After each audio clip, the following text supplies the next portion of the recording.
আজকের আপনাদের কাছে পূর্ববঙ্গের অতি জনপ্রিয় একটা মাছের রেসিপি নিয়ে চলে এসেছি।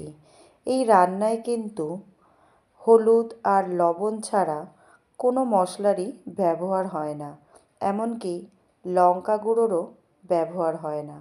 এতটাই সাধারণ একটা রান্না, কিন্তু রান্নার স্বাদ হয় দুর্দান্ত। তাই রান্নাটা আপনারা পুরোটাই দেখবেন। লবণ হলুদ মাছে খুব ভালো করে মাখিয়ে নিলাম। এবারে কড়াইটাকে প্রথমে গ্যাসে বসাবো না, তার আগেই এর মধ্যে কিছু কাজ করে নেব।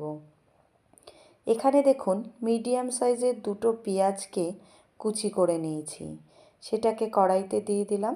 এবারে চিড়ে রাখা 5 থেকে 6টা কাঁচা লঙ্কা অ্যাড করলাম। রান্নার জন্য যে পরিমাণ লবণের প্রয়োজন সেটা দিয়ে দিলাম, আর দিয়ে দিচ্ছি একটু বেশি পরিমাণে, অন্ততপক্ষে 4 থেকে 5 চামচ সর্ষের তেল। সব উপকরণকে হাতের সাহায্যে খুব ভালো করে মাখিয়ে নিচ্ছি। বললাম না, এই রান্নায় কোনো মশলার প্রয়োজন হয় না, অথচ এর স্বাদ হয় কিন্তু দুর্দান্ত। এবারে মাছগুলোকে একে একে পেঁয়াজের উপরে বসিয়ে দিলাম। ওপর থেকে ছড়িয়ে দিলাম বেশ আরও কিছুটা পেঁয়াজ কুচি, আর দিয়ে দিচ্ছি আরও 2 থেকে 3 চামচি সর্ষের তেল। এই রান্নার এটাই মেন উপকরণ। ব্যাস, গ্যাসের ফ্লেমটাকে হাইতে রেখে কড়াইটাকে বসিয়ে দিয়ে ঢাকা দিয়ে 5 মিনিট খুব ভালো করে রান্না করে নিলাম। 5 মিনিট বাদে ঢাকা খুলে একে একে মাছগুলোকে উল্টে পাল্টে দিচ্ছি। আপনারা ভাবতে পারেন এইভাবে রান্না করলে হয়তো মাছের কাঁচা গন্ধ ছাড়বে, কিন্তু একদমই না।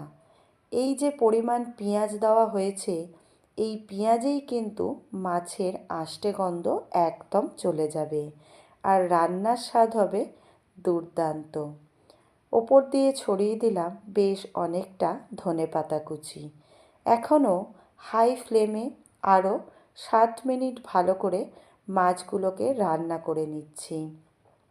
ব্যাস, দেখুন পেঁয়াজে সুন্দর কিন্তু লাল রং ধরে গেছে, মাছও সুন্দর লাল হয়ে গেছে।